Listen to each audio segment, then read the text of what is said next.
અને સાથોસાથ આજે આપણા પોલીસના જવાનો જ્યારે આપણા ગુજરાતના અમારા વાતાવરણ જોઈએ લગભગ 7-8 મહિના તક ગરમ વાતાવરણ હોય છે, ત્યારે ટ્રાફિકના અમારા ટ્રાફિક જવાનો અને ટ્રાફિક બ્રિગેડના જવાનો જ્યારે રોડ ઉપર ઊભા થઈને આપણા ટ્રાફિક જાળવે છે, ત્યારે એના સુવિધામાં વધારો કરવા માટે એક એસી હેલ્મેટ માનની દંડક શ્રી બાલુભાઈ શુક્લના ખૂબ સઘન પ્રયાસોથી આપણા અલગ અલગ દાતાઓશ્રીઓ તરફથી આપણા અમરકાર તરફથી અને સાથોસાથ આપણા વીએનએફ બड़ौदा નવરાત્રિ જો ફેસ્ટિવલ તરફથી આ અને એક આપણા ટ્રસ્ટ તરફથી જો 500 હેલ્મેટ अपने सीएसआर में अपने पुलिस डिपार्टमेंट में मળી રહ્યા છે। माननीय विधानसभा दंडक श्री बालकृष्ण शुक्ला साहेबना विजन અને પ્રયત્નોથી આજ રોજ વડોદરા શહેર પોલીસ જવાનો માટે કુલ 500 હેલ્મેટ ટીમ વડોદરા દ્વારા સીએસઆર અભિગમ હેઠળ અમરકાર શ્રી પાર્શ્વનાથ માનવ કલ્યાણ ટ્રસ્ટ અને Vadodara Navratri festival art and culture બરોડાના માધ્યમથી ફાળવવામાં આવેલ છે। આ હેલ્મેટ પોલીસને સલામતીની સાથે સાથે સરળતા આરામ પ્રદાન કરશે તેમજ તીવ્ર ગરમીમાં પણ કાર્યક્ષમતા સાથે કાર્ય કરી શકશે। આ ઉપરાંત જાહેર સાહસો વડોદરા કોર્પોરેશનના ટીમને અને પોલીસ ડિપાર્ટમેન્ટને ખૂબ અભિનંદન પાઠવું છું।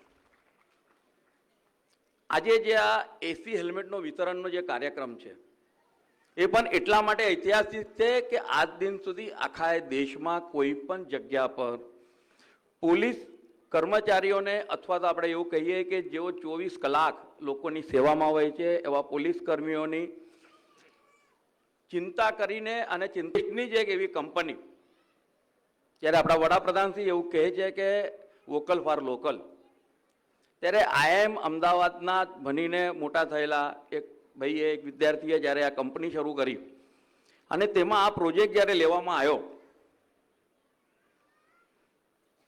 આઈઆઈટી ચેન્નાઈમાંથી મને જ્યારે ફોન આવ્યો તો મને બહુ આશ્ચર્ય થયું કે એસી હેલ્મેટ કેવી રીતે હોઈ શકે। એટલે મેં કહ્યું કે ના યાર, જોવું તો પડે। જોયા પછી તરત જ માનનીય હર્ષભાઈનો મેં સમય માગ્યો, એમને જોયું એટલે તરત એમને કીધું કે ના બાળુભાઈ, આ કરવા જેવું છે ને તાત્કાલિક કરવા જેવું છે। એમને ડાયરેક્ટર જનરલ ઓફ ગુજરાત પોલીસને વાત કરી, વિકાસ સાહેજીને, તેમને જોયું, તેમને પણ લાગ્યું કે આ સારું છે, પણ એમને એક ચકાસણી કરવાની વાત કરી જે પોલીસ ડિપાર્ટમેન્ટની સતર્કતા જેના અંદર દેખાય છે। એમને કહ્યું ભાઈ અમને એકવાર ચેક કરવા દો। એમના દ્વારા 15 દિવસ એ પહેરીને જોવામાં આવ્યું,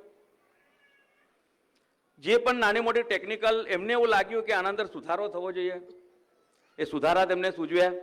1-2 મહિના પછી એ સુધારા થયા બાદ પછી વડોદરા પોલીસ કમિશનર શ્રી અનુપમસિંહ ગેહલોત સાહેબ સાથે મિટિંગ થઈ, ત્યારે એક વિષય ધ્યાનમાં આવ્યો કે વડોદરા શહેરમાં 500 જેટલા પોલીસ કર્મી એવા છે કે જે 24 કલાક રોડ પર ઊભા રહીને નાગરિકોની વ્યવસ્થા જાળવતા હોય છે, તેના સુખાકારી માટે પ્રયત્નો કરે છે। માનનીય હર્ષભાઈ, આપણે જાણીએ છીએ કે કેટલાય એવા વિષયો હાથે લઈને ચાલે છે, તેમ છતાંય તેમને આ વિષયમાં પણ અતિશય રસ દાખવીને એના અંદર જે વધતું ઘટતું હતું, જે પણ કરવા જેવું લાગતું તે બધું તેમનું ધ્યાન રાખ્યું। કરું છું આપના વરદ હસ્તે ટ્રાફિક પોલીસ જવાનોને હેલ્મેટ અર્પણ કરવા માટે ટોકન રૂપે કુલ 6 હેલ્મેટ અર્પણ થશે। સૌપ્રથમ Shri Hetalben Bharatbhai JP road police station આવશે, ત્યારબાદ અશોકભાઈ નાનાભાઈ મુખ્ય મથક, મોનિકાબેન શૈલેષભાઈ કારેલીબાગ પોલીસ સ્ટેશન, હિતેશભાઈ દીપસંગભાઈ મુખ્ય મથક એચક્યુ, ચેતનાબેન વજુભાઈ મહિલા પોલીસ સ્ટેશન, અલ્પેશભાઈ રાજુભાઈ મુખ્ય મથક આવશે। તાળીઓથી વધાવતા રહીશું।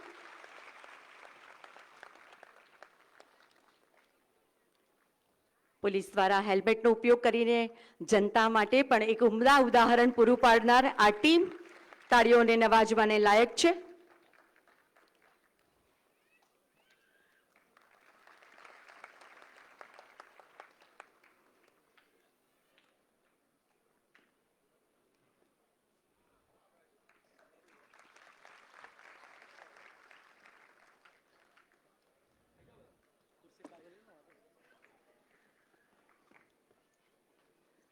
સાથે સરકારી આવાસ વિતરણ પણ માનનીય ગૃહ રાજ્યમંત્રી મહોદયના વરદ હસ્તે, જેમાં ઉપસ્થિત રહેશે શ્રીમતી જ્યોતિબેન પટેલ, નાયબ પોલીસ કમિશનર ટ્રાફિક શાખા, Shri R D. Chauhan police inspector, Shri P P. Vasava police sub inspector અને શ્રી પ્રકાશભાઈ વાલાભાઈ પોલીસ કોન્સ્ટેબલ।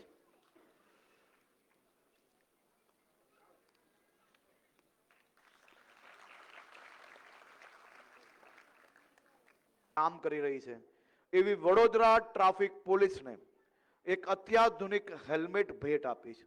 500 જેટલા પોલીસના જવાનો હવે ગરમીમાં ગમે તેવી ગરમીમાં ઊભા હશે તો એ એસી હેલ્મેટ પહેરીને ઊભા રહેશે અને તમારા સૌની ટ્રાફિક વ્યવસ્થાઓ સારી રીતે કરી શકે તે માટે વડોદરાના ધારાસભ્ય અને દંડક શ્રી બાલુભાઈએ જે આ કાર્ય હાથમાં લીધું અને આ કાર્ય થકી ગુજરાત ને વડોદરા પોલીસના 500 જવાનોને આજે જે મદદ મળી છે તે બદલ વડોદરાના સૌ સજ્જનોને હું ખાસ કરીને આભાર માનું છું.